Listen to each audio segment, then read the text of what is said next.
بسم الله الرحمن الرحيم. السلام عليكم ورحمة الله وبركاته. بسم الله الرحمن الرحيم. الحمد لله وحده والصلاة والسلام على من لا نبي بعده وعلى آله وصحبه أجمعين وعلى من اتبعهم بإحسان إلى يوم الدين. أما بعد، أعوذ بالله من الشيطان الرجيم. محمد رسول الله والذين معه أشداء على الكفار رحماء بينهم تراهم ركعا سجدا يبتغون فضلا من الله ورضوانا سيماهم في وجوههم من أثر السجود ذلك مثلهم في التوراة ومثلهم في الإنجيل كزرع أخرج شطأه فآزره فاستوى على سوقه يعجب الزراع ليغيظ بهم الكفار وعد الله الذين آمنوا وعملوا الصالحات منهم مغفرة وأجرا عظيما. صدق الله العظيم. Başımızın tacı tağfirla, yüzler nurli, dilleri doğali hacıdadele, yürekler nur iman bilen yalfıllap duran kıymetli, erzişli, cavan yigit dostlarım, Hudaý tebarek ve taala hemmeňiziň etýän taatlaryňyz, ibadatlaryňyz, Allah'ın dergahına kaldıryan gollaryňyz, diniňiz, dünýäňiz üçin etýän hayır dogalaryňyz Allah baryňyzdan kabul etsin. Hudaý tebarek ve taala emniyeti, can saglygy, parahatçylygy, nygmat bolçulugy başymyzdan ayırmasyn inşallah. Hazrat Ömer'in ýaşaýyşynyň 8-nji bölümi. Geçen jelese Hazrat Ömer 20 nefer bilen bile Medine'ye barıpdy. Şolaň arasyndan Hazrat Ayyaş radiyallahu anh enesi sen gelmesen kellesine darak degirjekkä diýip Ebu Cehl izinden gelipdi. Eneň sen gelmesen günüň eteginde Mekkan gyzygynyň eteginde qara ýanyk bolaryn, kölege barmaryn, oglum Ayyaş gelmese diýip Ebu Cehl many fitne oklaqadany Hazrat Ayyaşy hicret edip Medine'ye gelenden soňra öwürüp ýene Medine'ye Ebu Cehl many allap ekidipdi. Inni şu gurrunle Hazrat Ömer radiyallahu anh aýtýar: biz aýtýardyk, ey Hudaý Taala be Ayyaşa ya Mekke'den bäri uğraman galan Hişam diýen ýene de dosy Hazrat Ömer'iň bula fitne gereftar boldular. Bula başlaryna azazyk bir musibet gelenni eýen bula ýollaryndan öwürlile, ey bulara toba nesip etmer, Allah bilen günäsini geçmer diýip biz şeýle aýtýardyk diýär Hazrat Ömer. Kavmun arafullaha thumma raja'u ilal kufr. Bula bir kavmla Allah'ın tanıyanlarından soňram, Rasulun bilenden soňram, Allah ýolunda Medine hicret edip gaýdalaryndan soňram ýene başlaryna bir azyk gelen musibet ejesin bahalanap, enesin bahalanap, malyn bahalanap bula izlarda gitdi. Ay bulara Hudaý toba nesip etmer diýäkdan biz şeýdik gezdik. Şuni Hazreti Ayyaş'ın da özi ol Mekke'de galan Hazreti Hişam, Hazreti Ömer'in yoldaşlarıymışdı, kavurşayan dostları. Ola da özlerine ay bize Hudaýyny bizim günämiz geçmer deyip şu yüreklerinde battı. Inni şu gurrunle Resulullah aleyhisselam hazır Mekke'de Medine'ye karşın uğramakaha. Resulullah aleyhisselam hazır hicret bilen icazə berilmeni, hicreti icazə berilmekliğin gözläpdi. Kaşı waka ele bolýa Medine'den öwürlüp Hazreti Ayyaş'ta gitdiýär. Yaş dostlar, imtihan yani Hudaý Taala bizleri her zamandaki adamlar Hudaý Taala bir sinowdan geçirýänler, bir imtihana salýanlar. Sen yaşap ýöken zindigiňde, içeriňde, mamalaňda, malyňda, janyňda, ogluňda, gyzyňda her ýagdaýda Hudaý Taala imtihany salýanlar. Wa in tasbiru wa tattaqu fa inna zalika min azmil umur. Şol imtihanla sen başyňa gelenni az gynçylyk gelýär-da, şaýat janyňda, şaýat malyňda, şaýat gawurýan balaňda, ogluňda, gyzyňda, ejataň marada şaýat bir imtihanlara salyn bir adam. Şolarda sen sabryň näzire, sen sineye Hudaý Taala sen imtihana salýa. Ýöne ýene imtihanlary dileýliň Allah imtihanlarymyz yeňil etsin dip. Hudaý Taala dağa göre gar berýändir Allah. Dağ beýik bollugyňça garlar da kän bolýar. Hudaý Taala tikene göre gül berýändir. Hudaý Taala imany göre imtihan berýändir. Sahabalar imanlar güýçli bolansaň imtihanlar da güýçlümişdir. Hudaýdan dileýliň biziň imtihanymyz öňçe Hudaý Taala imtihanymyz yeňil etsin. İmtihan her bir musulmanyň başynda bolýar. Hudaý Taala kän ýerde sinowdan geçiriljegimizi, imtihana salynjagymyzy Qur'an-ı Kerimde Allah getirýär. La tublawunna fi amwalikum wa anfusikum. Hükmensiz imtihana salynarsyňyz diýär Hudaý Taala.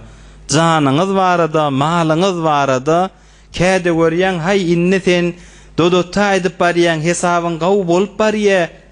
Hay inni mun süýşirasam falan işin başlaryn, jaýjadym çykarar, ýerjadym alaryn. Bir görýän sen hemme hesabyňa görä bolmaýar, tersine gitýär.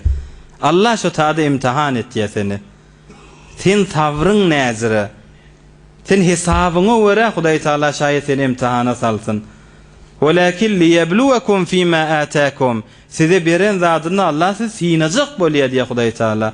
Sizi kän imtihandan geçirýär. Ya Mulk surasynda "Ellezî halaqal mauta wal hayata liyabluwakum." Ölümü dirilig yaratdy Hudaý Taala te imtihan etmeden sirim sizleri. İmtihan pes musulmanyň başyna bazatdyr. Käde adama Hazreti Ayyaşyň ýaly sinow imtihany enesiniň üstünden, atasynyň üstünden bolýar. Dünýäň özi hemişe edilýär da bi wafa dünýe diýilýär. Bi wafalyk käde adama ezatasyndan gelýär. Käde adama imtihan öz enatasy bilen bolýandyr. Kän ýaş oglalla we biçareli Allah kuwat bersin, imtihanlary enatasy bilen bolupdyr. Bula gaw bolup gezjek bolýar, atasy bilen gezişinden iradalýar. Ýogsam atasy öwretmelär bu zatlary. Jana ol namazyň bilen bol, jana ol gaw ýerlerde görün. Emme şu oğlumun atak telgin etýär, oğlumun atak öwretmeli bolýar. Ýaşy ululupdyr atamyň, ne namazy bilýär, ne mescidi bilýär, ne jemaati bilýär, ne bir ýagşy ýerleri bilýär. Bilen üstüne bir ulokon teleki etýän işleri we bizarladyk şonu goýdurup başaramyzak. Ejem bilen bile, dogollum bilen bile. Şu atamyza şunu terk etdirip bilemizak, goýdurup başaramyzak. Bir islamyň, bir diniň söýmeýän işlerini edip ýö. Şular biz goýdurup başaramyzak. İmtihan atasynyň üstü bilen bolýar. Hazreti İbrahim peýgamber imtihan atasy bilen bolýar. Atasy butperestlerden bolýar. Käde pes imtihan adama ejatan üstü bilen gelýär. Bir tofar eneli we ataly we enelik atalyk adyn goýmaklyk, şu mukaddes ady olara aýtmaklyk hayf bolýan enataly we yani şu ene diýakadan enelik mukaddes adyn dakmaklyk hayf bolýar. Näzire ogly başy namazly boljak bolýar, arasa gezjek bolýar. Emme enata bolakadan şyň ewünne durýarlar-da. Arada bir gurrun meriyatdi. Hiç kulağımız eşitse de gözümüz görmesin. Bir ayyamdır, baş ayaktır, ayak baş diye de Mahdumul İşan. Bir ayyamdır, baş ayaktır, ayak baş, yaxşı haýsy, yaman haýsy bilinmez diyen zamanı bolup barýar. Gözümüz görmesin, kulağımız eşitse de diýeýliň. Bir oglanjyklaň biri, ýang tomusyň içinde şu tomusyň gurrun etdi şu. Bir oglanjyklaň biri mektebe gelýär. Özü ihlaslygy bilen gelýär. Inni ýetip barýan oglan deň duşarlary bilen gelýär, ýoldaşyklary bilen gelýär. Namazyny öwrenjek, bismillahyny öwrenjek. Taamdan soňra edilmeli dogalary öwrenjek. Ýoldaşlary bilen mektebe gelýär. Öýlerine barakadan bismillah taamdan öňçe bismillah aýdylmaly. Bismillah diýeni atasy agynyň üstüne goýýan oglunyň inden meýlek Allahyň adyny men öýümde getirama diýip. Näme bir azazyk dünýesinden gynçylyk görüpdir. Bireme işleri isleýän formasyna gitmändir, dodota edipdir, hesabyna görä gitmändir. Oglunyň agyna görä indenmeýlek men aýtma. Gözümüz görmesin, kulağımız eşitdi. Şol oglanlaryň imtihany enatası bilen bolýar. Enata diýmek bäzilere hayf gelýär. Emma käde wagtda enataly oglallary bilen imtihan edilýär. İhlas etýärler, bir ogul gyz berilipdir. Bir ogul gyzy we asyl enataň diýen ne denek? Mydam enatasyny ynzydyp ýör. Mydam enatasyny agyrdyp ýör ýüreklerini. Mydam enatasyny agladyp ýör. Bulyň-da imtihany käde ejataňky da ogul gyz bilen bolýar. Mana inşallah mufassal ahyrda ýoluny gürrüňini aýdar. Käde de imtihanly dost bilen ne gelýänler, ýoldaş bilen gelýänler. Bir topar oglalla vardır, sana dost bolup ye, könülmeyen könülün bir avudan aýtýan zady wada, könüle diýes, olaň aýtýan zady könülmeye. Aýşe könülmeyen könülün aýtýan zady, peýdasy tofukdan ziyan diýdin ýa-da könüle. Bir topar adamla sana peýda berjek, sen tofuňa ýetjek peýdasy. Emme ziyany sen diýdiňe çelli, biýliňe çellim şaýyt sen çümdürsin aslında ziyany. Sen imtihanyň şola bilen bolup beren bolsa, görýäň, şo bilen ýoldaş bolýaň, ne namaz bilýäň, ne dähret bilýäň, şoň ýanyna baranda himme zatlardan sert bolýaň. Ozal bir namaza okjanmaşdyň, şo bilen oturşaňdan soňra inne aslen bir zatlara sert bolýaň, diýen zatlary ýüregiňi sawutýar. Aýtýan kepleri bir garaňkylyk seçýär, ýüregiňi sawutýar. Sen fitneň şoda. Bir aýal oğullyň biri aýtdy, adamym ozal namazly, täretli, mesjidli, Şeýtir gelip ýötdi, bir hemkary bilen gatnaşdy, hemkary bilen ýoldaş boldy. Hay bir ýyla ýetmedi. Kullen tefekkuraty, öňçäki ba imany etiqadyny ýütgetdi. Inni men Kur'an ders almana gidemdi, maňa näme gerek şadatly diýip meňe öwümde durýar. Sen imtihanyň dosyň bilen gelýän näzire durýan. Käde boýdaş hemişe de dostly diýakydan erkeklerden mesal urýar. Bir zamanada kän aýdamal, gaýgyrman aýdamaly. Ayalla golla käde adama zenanaga boýdoşundan imtihanla gelýär. Yani sana boýdoş bolup ýör, sen bilen bile oturuşup turuşup ýör. Sen janyň ynanyp dursyň şoňa, görýäň seni öňçe zindigiňden, adamyňa ba muhabbetiňden, sen ol oglanjyklaryň bilen, eseriň bilen, öz işadyň bilen meşgul bolup ýöňiňden seni bir üýtgedipdir. Soňram hey edeni işini ökünüp min ýalňyş anamdaşy çağam çekmäge görsin ýakadan aglanyň haýry ýokdur. Öňçe adam finalyp duran wagtynda seni Hudaýdan daş aldyp barýar. Seni eçeriňden, ýaşaýyşyňdan, adamyňdan, oglanjyklaryňdan seni sawudyp barýar. Yılan hemişe ýöne ýerde gelýän näde? Käde ýylarla biz bilen deňde bolýar, boýunundan aýlanýar. Şol seni içeriňden, zindigiňden sawutýan, çe erkek bolsun, çe zenana bolsun, ol ýylandyr. Ol adamlardan adam uzak durmak gerektir. Käde de adama gurrun bir mufassirra gaýdyly, käde de adama zinanyň imtihany adamsy bilen bolýar. Bir gaw imanly, muhajjaby, arasa, namazly, dähretli gezjek bolýan zinana ba. Emma adamsy görseň, muňa bir eziyetleri berýär. Saçyň näme diýip beýtirip goýmaýan, egmaşyň näme diýip modern geýmeýän, näme diýip boýdoşlaňa görä bolmaýan, näme beruzi gezmeýän adamsy muňa gaýtym. Adamyň da bir gaýraty bolmaly. O zinanaň da şeýle arasy gezip ýören bolsa, türkmen aýtýar telfeňi defäziňa diýelýär da. Sen aýtam iftihar etmeli. Adamyň bir içinde bir rejuliyet, muruvvet, bir erkekligi bar da. Sen özüň oňa iftihar etmeli. Näinki özüň bizatlara teşvik etmeklik. Hazreti Osman radıyallahu anh, Hazreti Osman ibn Affan, Resulullah aleyhisselam'ın körekeni, Zunnureyn lakabını alan Hazreti Osman, Resulullah aleyhisselam'ın iki gyzy bilen jüflenýär. Emma Hazreti Osman dünýeden geçjek bolanna zinanasy ýanyna tinmişdik Hazreti Osman'ın. Sekarat-ı mevtke Hazreti Osman.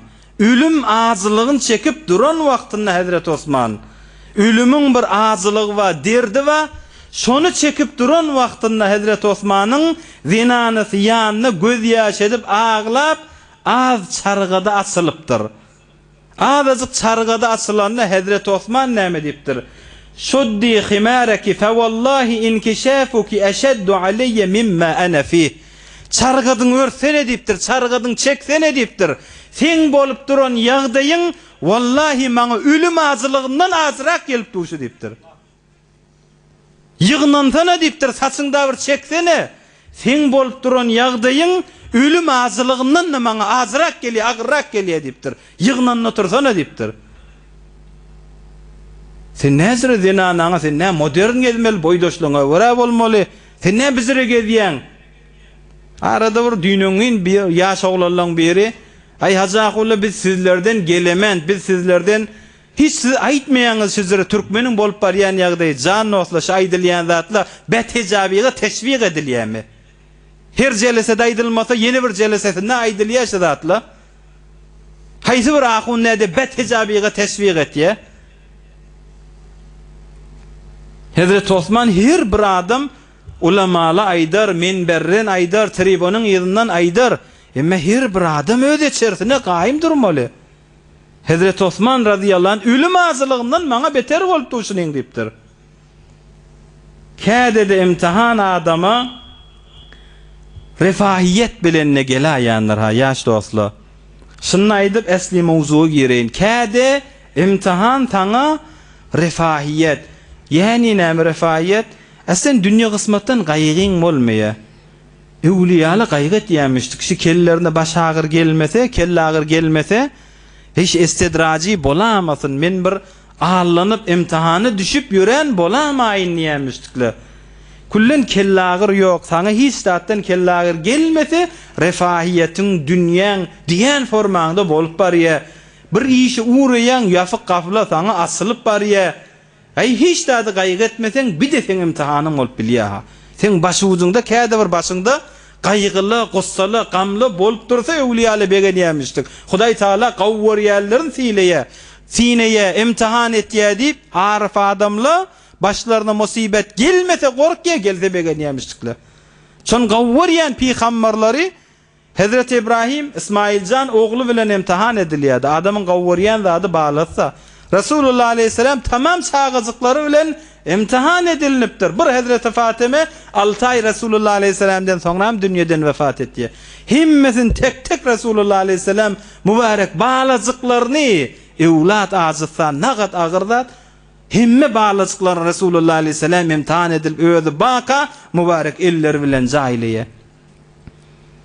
Refahiyetin üstü bilen gelýär. Firavun ol betbaht "Ana rabbukumul a'la." Men sizin uluraq Hudaýyňyz diýip özüne etdiýy Hudaý ýetýär näme diýip. Bu gad refahiyeti we Firavunun ömrüni bir çegede kellesi agyrmandyr diýär. Baş agyrmandyr. Görýä adamlardan beýleki adamla merizläp ýö, beýleki adamla dertli bolup ýö, beýleki adamla mydam eline bir nagadar gurslar alyp ýö, bu oňman ýö. Häzir şu ömrüniň içinde merizlimen bir kellesi da agyrmansaň, ay mene sizlerden farklı, men sizin Hudaýyňyz diýip başlaýan auzubillah. Refahiyet adamy o ýollary deltaýandyr. Ýaş musulman dogolla. Bulada senden geçýändir. Şo gülle sen dünýäň gawwulyp barýan bolsa imtihanna. Oham adam käde aňryk de gidaýa bir toforla. Sen Hudaýa şükretmeli. Allah sen imtihana salypdyr. Allah'a şükretmeli sen. Her zat diýäniň formaňda urup barýar. Bir toforla we eýem Allah naqydan Hudaý saklasyn aňryk gidakadany Ayşe aýdylýan görüňle şu ulamalaryň aýtýan görüňleri ýa bir diniň görüňleri nauzubillah maskhara baba şondan soň wagt goýup nätirip ýöňüz rahat agdy baraya aňryk da adam gidaýa bi hemişeki bolup durmar walakin liyabluwakum fima ataakum size berilýän zat da amanat hemişeki sende durmaýa bir dünýä sende ne unsakeler da Allah gitdibi Mahtumul İşan nagat awadan aýtýar Bolbollar hücum eden havalı bağlar, bolbol senden geçer fagan eglenmez. Yağışlı, yağmurlu, ömürlü dağlar, fiiller senden gider duman eglenmez. Gelene karşı çık bolsa mecalın, yağışı tutavergin niyetin pälin. Dünya devranında açık tut elin, dünya senden geçer devran eglenmez. Dünya senden geçer devran eglenmez. Bir devran senden geçýär, bir dünýä senden geçýär. İki gün görýän gafla, ýafyk gafla saňa asylyp barýar. Refahiyetli, hemme zatly diýen formaňda bolup barýar. Hay adam agzyny aňryk gitmäne, Hudaýdan gorkmalydyr ýaş dostlar. Ulukon hosran ökünç adam cenneti ellen vermekdir. Bir kefaydaqadan Allah'ın qahrına galıp adam cenneti ellen beramasın. Hudaý o güne düşmeklikden saklasın. Hazreti Ömer radıyallahu anh adam aytýan zadyna bir dikkat etmeliler. Hazreti Ömer radıyallahu anh hilafet wagtynda bir gece Medine'nin kuçelerinde, hiyaballarına aylanýar.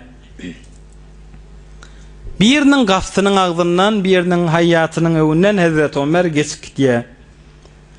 Ol adam öýüň içinde namaz okuyup dik duran yerine namaz okuyup Kur'an-ı Kerim okuyup duranna. Hazreti Ömer radıyallahu anh on Kur'an okuýany eşitipdir. Ol öýdäki Tur surasından okuýakadany Euzu billahi mineşşeytanirracim. Wat-tur ve kitabin mastur fi raqqin manshur vel beytil ma'mur ve's-saqfil merfu vel bahril mesjur inne azabe rabbike lewaqi. Şuna yetipdir. Manasy inne azabe rabbike lewaqi. Seňeýän azaby kafirlere hükmen düşecekdir diye. Allah'ın azabından gurrun etýär baýat. Hazreti Ömer duran yerine ıskyny gaçypdyr. Bir näçe wagtlap Hazreti Ömer divara yaplanakadan gymyllap bilmän durupdyr. Şondan zordan öýüne gelakadan bir aýlap rengi üýtgäp merizlep ýatypdyr Hazreti Ömer. Adamly soramana barpdyr. Näme densirim ýatyllygyny bilmändirler. Emma Hazreti Ömer şu Allah'ın azabyny eşitenne korku vücuduna gelakadan Hazreti Ömer bir aýlap merizlep ýatypdyr. Ol Hazreti Ömer iki cennet bilen buğuşlanan ha. Kimin ağzı bilen? Resulullah aleyhisselam'ın mübarek ağzı bilen. 10 nefer cenneti deyipdir. Şolun biri Hazreti Ömer saniye Resulullah aleyhisselam. Onu da Allah'ın azabı ara gelenne cahinden gymyllap bilmän bir aýlap merizlep ýatýan Hazreti Ömer nazira adam ay cehennem behiş diýerler nauzu billah nauzu billah. Bular bir afkarly ýöne sizi arlaşdyryp ýören gurrungle bular. Adam biraz refahiyetin üstü bilen imtihan edilenne allanmalıdır. Yoksa bizim tarafın ulamalı bilen ne da? Bazıları ulamalardan iradeli. Ay mana mendeş ulamalı. Yani bize hemmetinin şagirdi. Ulukon bozorg var. Ulamalın aytyan zatlarına ay irade ediliyor da. Olu bilen adamın zadı yok. Bar olu hiç değili. Allah ve Resulünün aydan zadını aydıp dolu. Olun mukabiline sen ne diyeyim? Hazreti Bayezid Bestami bir wagtda bir gelýänna Ayşe Hudaý Taala'nın özü diýip başlajak bolupdyr. Bayezid Bestami bilipdir da ýüregi meriz bil adamyň. Şu Hudaý barada din barada belli da Ayşe Hudaý Taala'nın özü diýip başlapdyr. Nauzu billah Bayezid Bestami bilipdir bi. Muny jogabyny dil bilen berseň ýeňip boljak adam däbi. Dost diptir, sen jogabyň diptir, mene berip başarjakka. Şo dağı görýän, şo dağın kewegine bar diptir, şo tada sen jogabyň alarsyň diptir. Bu adam de gitýär, o tada bir rahip ba ibadete yatan bir alim adam bamy kedip, hay dağa sırmaşakadan barýa. Kewegiň içine giripdir, ulukon ýylan yatan, ulukon ajdara bir ýylan yatan bolmaly. Şondan gorkakadan bir kewüşin gaçyryp, bir kewüşin zordorak geyip özün öllep şondan gaçyka edipdir da ýanky adam. Bayezid Bestami'ň ýanyna gelipdir. Sen näme oýnadyňmy? Sen men nire gibertirsiň? Ha bardyňmy? Bardym. Näme atdy? O tada bir ulukon ýylanma. Sen usbaşyň näme ondan kewüşiň dipdir Bayezid Bestami. Hay adam gorksa belli däme dipdir ol adam. Ey betbaht dipdir. Ey gafil adam, ey jahil adam dipdir. Allah'ın mahlukundan şeytirakidan korkyan bolsaň, şonu yaradan halygyňdan haya etmeýänmi? Hudaý barada gelip her da sorajak bolupdyň dipdir. Hudaýyň yaradandan korkup şübeze düşen bolsaň, şu ýagdaýa galan bolsaň, şonu yaradan Allah'dan haya etmeýänmi? Sen näme dip, näme bir girjek bolýan bahsleň näme dipdir? Hazreti Bayezid Bestami.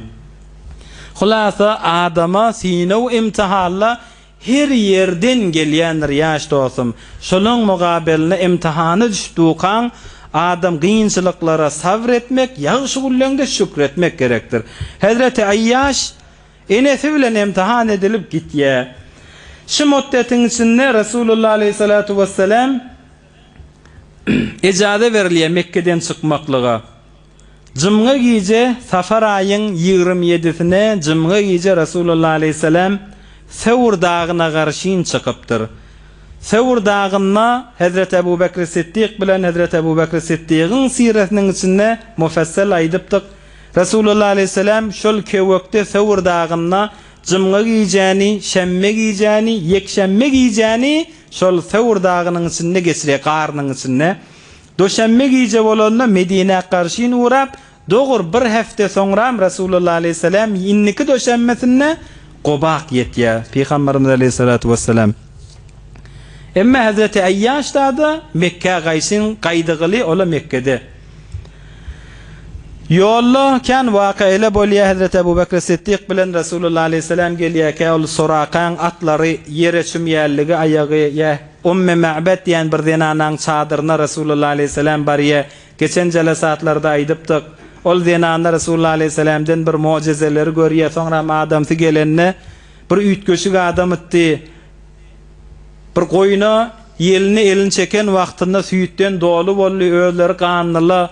Ha bize de şığa süyütler doldurup gittiler deyip Umme Ma'bad'ın gürrünleri ol hikayela bolye.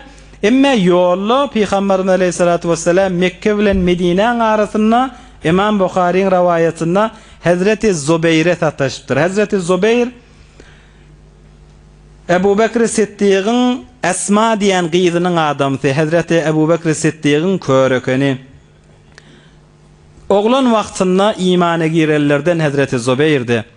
Eştiptir Resulullah aleyhisselami Mekke'de bir vakta tutullu Resulullah aleyhisselam bağladılar diyakadan tutuk koydular deyip eştenine 12 yaşındamıştık.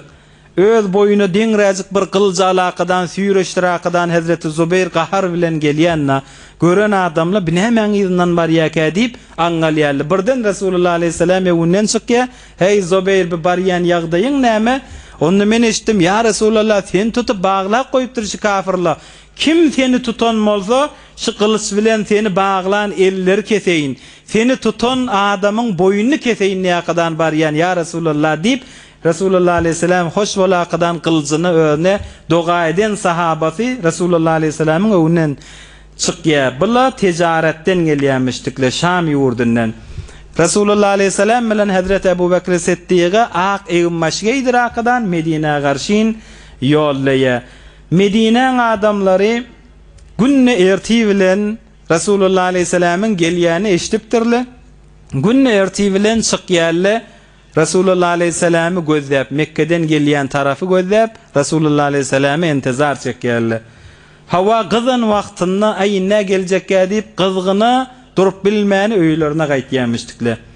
Bir gün hemmesi gözleşyalle şu geçen gülleyali ayinne gelecek deyip öylerine giren vaktında bir Yahudilan biri Medine'de Yahudiyle yaşayamıştık. Yahudiyle ozullun İslam'a bernamalar vardır ha. Bula ozullun şu bernama bilen hibirleri Yahudlar Mekke Medine'ye yerleştiriptirler da. Ahir zaman peygamberler şol yurtlarda, Hicaz yurtlarda dünyaya gelecek. Şolara qıyız verin Araplara qıyız alın. Şu ahir zaman peygamber bizden olsun niyakadani şu tak yerleştiriptirler da.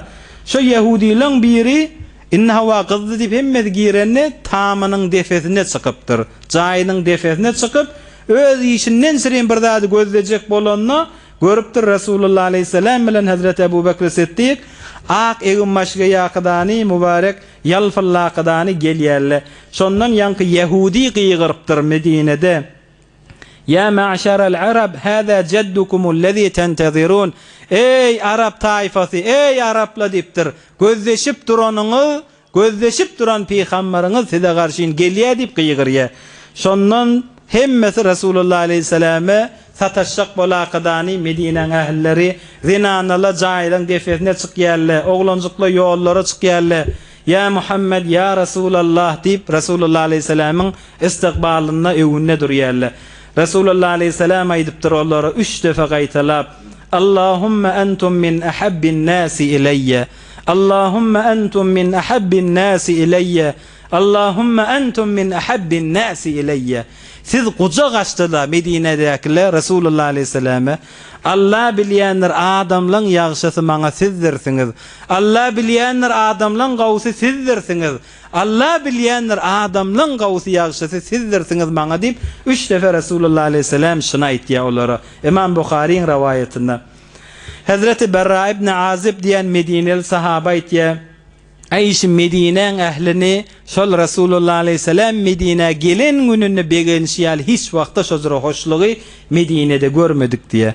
Hazreti Enes ibn Malik Resulullah Aleyhisselam'ın hademi olaytiya Resulullah Aleyhisselam Medine giren günü Medine bir yalfallanni, Medine bir nurlanni, Medine'de bir hoşluk bolli.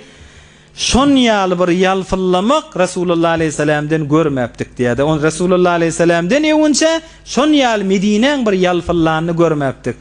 Emma Resulullah Aleyhisselam dünýeden vefat edenne Medine bir garaňkylanny, Medine bir tariklanny.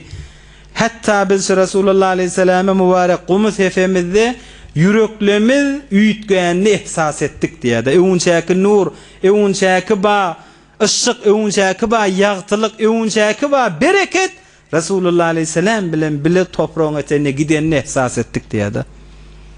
Medine Resulullah Aleyhisselam gelenini şozura ýagtylandy, emma Resulullah Aleyhisselam dünýeden geçende bir garaňkylyk boldy, yüreklemiz üýtgänini bildik diýe Hazret Enes.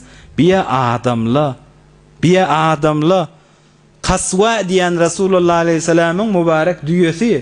Resulullah Aleyhisselam dünýeden vefat edenne Kasva diýen Resulullah Aleyhisselam'ın mübarek düýesi bir aýlap iým goýanna öwünne iým goýulanna hiç dat iýmeýänmişdik. Mal bolmakly bilen suwarjak bolanlaryna suwa ýakjak bolanlaryna suw içmeýänmişdik düýesi. Bir ay gözünden din many Resulullah Aleyhisselam'ın düýesinden bir aýlap gözünden ýaş din many gaýdyp durupdyr. Kitaby tarih gözek görün. Kasva Resulullah Aleyhisselam'ın düýesi Resulullah Aleyhisselam vefat edenne jigeri ýanyp öz mal bolmaklygy bilen Resulullah Aleyhisselam'ın feragyna bir aýlap gözünden ýaş gaýdyp ahyrda gözler kör bolupdyr şol malyň. Sahabalar qara parça bilen gözünden ýerli bir ay bolany heýwan ölüpdir. Bir ay bolany dogry Resulullah Aleyhisselam'ın vefatından soňra bir de can berýär. Resulullah Aleyhissalatu vesselam neveyle sultanmışdyk. Resulullah Aleyhisselam neveyle sultanmışdyk. Ýaş dostum. Resulullah Aleyhissalatu vesselam'ın sultanlygy beýleki sultanlygyň sultanlygy ýaly. Resulullah Aleyhisselam bir sultan eki qiyinçilikler çeken sultan. Resulullah Aleyhisselam evlat azlığın çeken sultan. Resulullah Aleyhisselam tac o taht giymeni sultanlık eden sultan Resulullah Aleyhisselam. Fakat öz zamanını de ta kıyamata çellim şu oturan cemaatlan dünyanın yüzünde Resulullah Aleyhisselam fakat öz zamanını da her zamanını sultanlık etyen sultan. Şon Resulullah Aleyhisselam'ın sultanlığı yürekleri sultan bolupdyr. Resulullah Aleyhisselam yürekleri ýa bolupdyr, yürekleň sultany. Kasva diýen düýesi Resulullah Aleyhisselam'ın feragyna jidemeýe. Nagat aşyk sahabalar barmışdyk. Resulullah Aleyhisselam'y gözümüz görjekkä bolsa qara gözümüz bize gerekkä diýip gözlerin Hudaý Taala bizden alsyn diýip doga eden sahabalar barmışdyk. Mahtumul İşan ýaly, Mahtumul İşan ýerine nagat awadan aýtdy. Aklymny aýnytdy ışkyň hewäsi 100 can bolsa bir görnüşiň fedasy Mahtumul İşan. Aklymny aýnytdy ışkyň hewäsi ya Resulullah, sen ışkyň hewäsi men aklymny aýyrdy menden. 100 can bolsa bir görnüşiň fedasy. Mene Mahtumul teýýar diýipdir. 100 canım bolsa birçe sen mübarek jamalyň kökediljek bolsa 100 jany berer, birçe görmäňe feda eder diýipdir. Resulullah Aleyhisselam yürekleň sultany. Ýogsam taçda, taxtda Resulullah Aleyhisselam refahiýetde beýleki sultanlygy ýaly ýaşan ne? Hazreti Ömer radıyallahu anh İmam Bukhari'nin rivayetinde aýtdy. Dakhaltu ala Rasulillah sallallahu aleyhi ve sellem. Hazret Ömer aýtdy, bir gün Resulullah Aleyhisselam'a girdim. Resulullah Aleyhisselam'ın mübarek yanına, kaptalına hasir Türkmen külüş diye.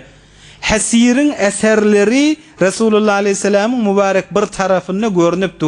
Yımşacık düşük diye da şu katı düşük bulunsun Resulullah Aleyhisselam'ın mübarek innamını bir başında cay koyuptur. Hazreti Ömer min ağlamanı durdum diye. Ya Resulallah, Kesra, Gayser Allah'ını tanıyanakla nezri düşüklerde yat yerle. Sen evvel ahir inso cenin peygamberi ya Resulallah. Sen Müslümanlığın başı ya Resulallah. Sen seyyidül kevneyn, dünya ahirin inso cenin bayersen, serversen ya Resulallah. Bunu göremezde seninle cıdamayat bir yımsacık düşükte yatadan nezri olur ya Resulallah dedim diye. Resulullah Aleyhisselam ayet "Ema terza en tekuna lehumud dunya ve lena'l ahire." Ahracahu'l Buhari rahimehullah. Ey Ömer, sen razı demin dünya olara berilse versin, ahiret bizden şirin molyalığını sen razı demin. Resulullah Aleyhisselam ahireti dünyadan iler çeken sultan sallallahu aleyhi ve sellem bir salavat eyleyin. Sondan Peygamberimiz Aleyhissalatu vesselam Medine'ye geliyor. Medine gelen vaktında Huday Teala ayet indirttir. Ol Mekke evurlik giden Hazreti Ayyaş varada. Kul ya ibadiyellezine esrafu ala enfusihim la taqnatu min rahmetillah. Ol bendelere ait özlerine zulmedipdiler. Allah'ın rahmetinden naumit bolmasınlar. İnnallâhe yagfiru'z-zunûbe cemî'a. Allah günahların hemmesini geçenler diye akıdani şu ayet iniye. Şondan Hazreti Ömer radıyallahu anh feketebtuha biyedi. Şu ayet inni mi diye. Eyyem billim da şu yoldaşlığımdan süreyim inenni diye. Eyyem şakkallah akıdani öz ilim bilin şu ayetleri ya da akıdan bir name da akıdani şonu Ayyaş ibn Abi Rabi'e, Hişam ibn al-As iki tane yoldaşla Mekke'de kalıptı. Bire Medine gelenden sonra mevurluk gidipti. Bir yerde ozal biz bilen kayıtça gitti. Yani o da Allah'ın akıdan kalli. Şolara naman öz ilim bilen ya da akıdan iyi verdim diye Hazreti Ömer radıyallahu anh. Nâme Huday Teala siz var arada rahmet nazar bilen makti. Sizin günahlarınız geçilecek. Mekke sizin cayınızda can dostla kaydın diye akıdani. Bunlara Hazreti Ömer namani ya diye. Müslüman doğullu. Huday Teala erhamur rahimindir. Huday Teala rahmet nazarını Müslümanlığın üstüne madam günahsinden öküniyelin üstüne Huday Teala yağdırıyandır. İmam Bukhari'nin rivayetinde Resulullah Aleyhisselam aydıptır.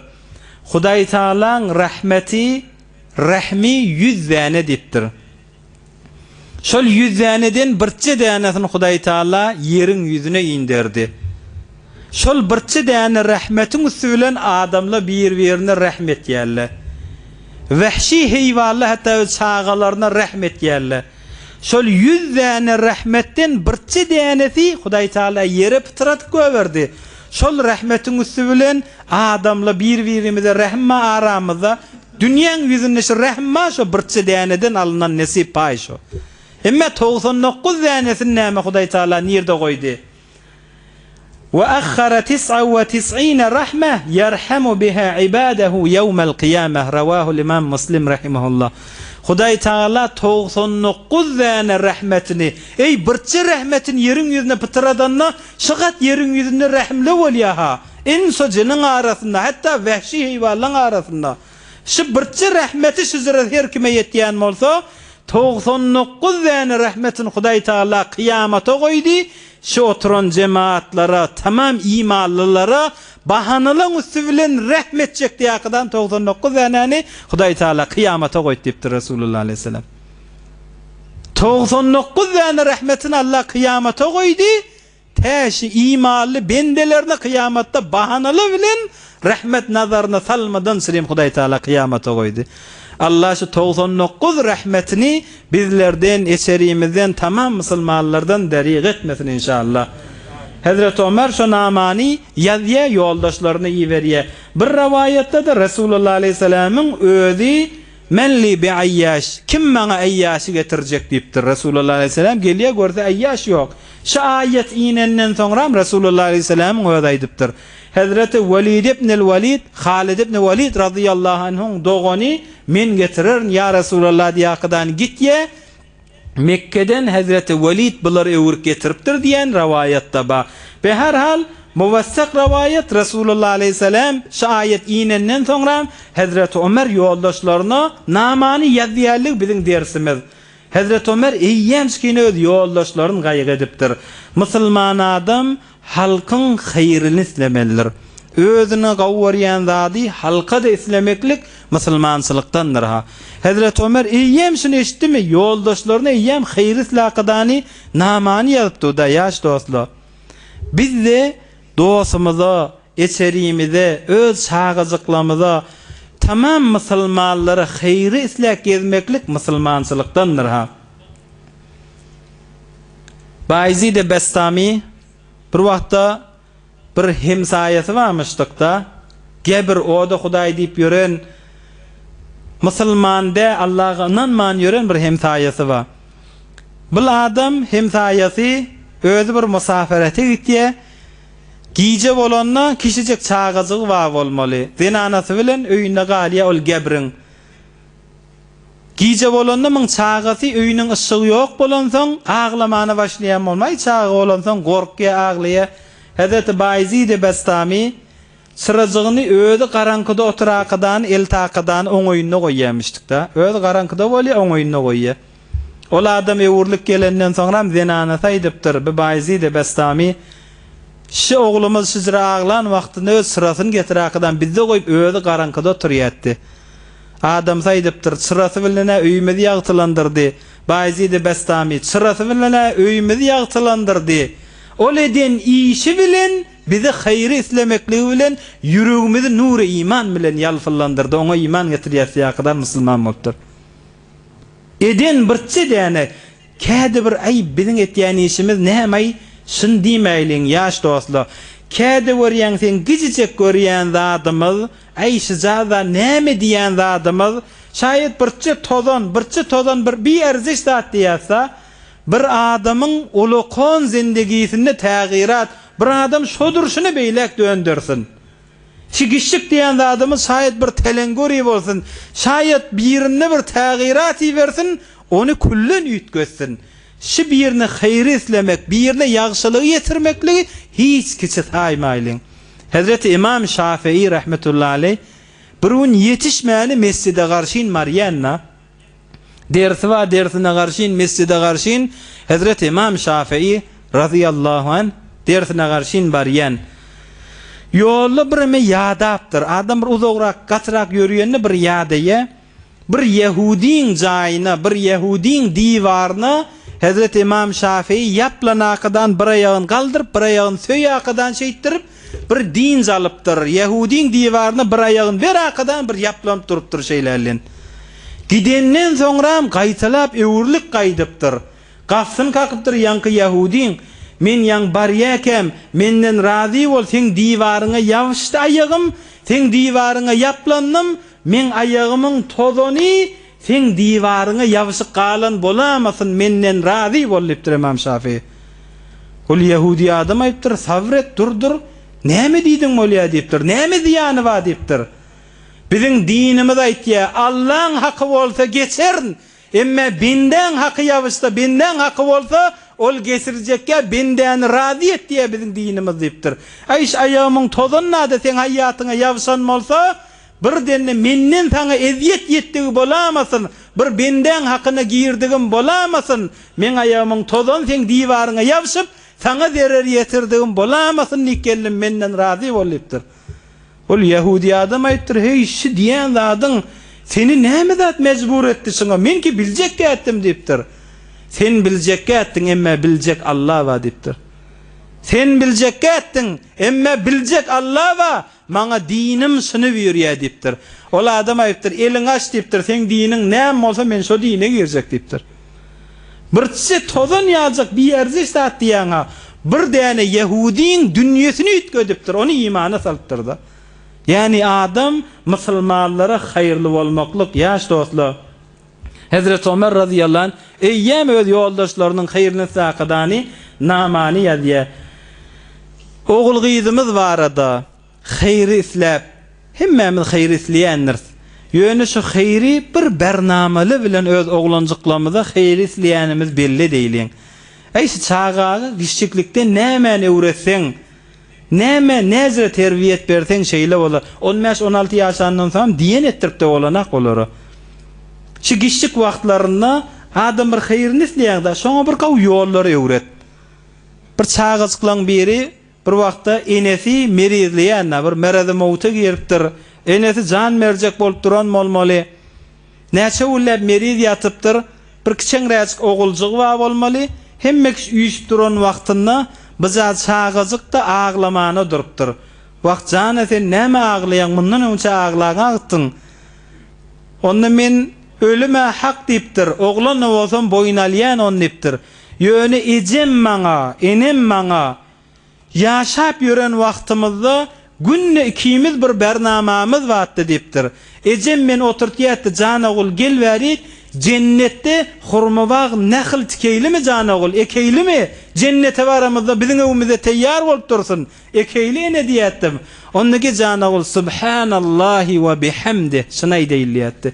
Her bir subhanallahi we bihamdi diýsek, cennette bir hurma agazy ekilýändir janagul.